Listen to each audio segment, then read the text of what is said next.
Hi friends, இது Saturday வீடியோங்க. இன்றைக்கி கீழ் வீட்டில் ஒரு ஃபங்க்ஷன் இருக்குது.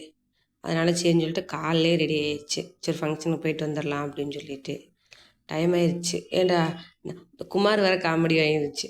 ஃபங்க்ஷன் சொன்னால் போதும் இந்த செந்தில் காமெடியா கவுண்டமணி காமெடி. ஃபங்க்ஷன் சொன்னாலும் இவளுக்கு பூ வைக்கிறது புடவை கட்டுறது இவளுக்கு தான் கல்யாண பொண்ணு மாதிரி கிளம்பி போகிறாளுங்க அப்படின்னு சொல்லி ஃபன் பண்ணிக்கிட்டு இருந்துச்சு. சரியான சிரிப்பாக இருந்துச்சு காலையிலே. சரி அப்படின்னு சொல்லிட்டு நம்மளும் ரெடி ஆகிட்டு இந்த குமாருக்கு ஒரு ஆஃபீஸ் இருக்கா, சரி அப்படின்ட்டு அவங்களுக்கு அப்படி சாப்பாடு வேறு செய்யணும். மழை வேறு வந்துக்கிட்டே இருக்குது. நம்மளும் அப்படியே 2 போஸ் காமிச்சிட்டு மழை பாருங்கள் சோன் வந்துக்கிட்டு இருக்குது. சரி அப்படின்னு சொல்லிட்டு சரி கீழ் வீடு தானே ஒன்றும் பிரச்சனை போயிட்டு ஓடி வந்துடலாம் அப்படின்னு சொல்லிட்டு இன்றைக்கி என்ன சிம்பிளாக செஞ்சுக்கலாம். டைம் ஆயிடுச்சு. அவன் ஒரு ஆஃபீஸ் போகணுமா, சாப்பாடு வச்சு பீக்கங்காய் பொரிச்சுக்கலாம் அப்படின்ட்டு பருப்பு வேறு வச்சுருந்தேனா, அதனால் பீக்கங்காய் பொரிச்சிட்டு இந்த பீக்கங்காய் கீர்த்திமாவுக்கு ரொம்ப பிடிக்கும், குமாருக்கு ரொம்ப பிடிக்கும்.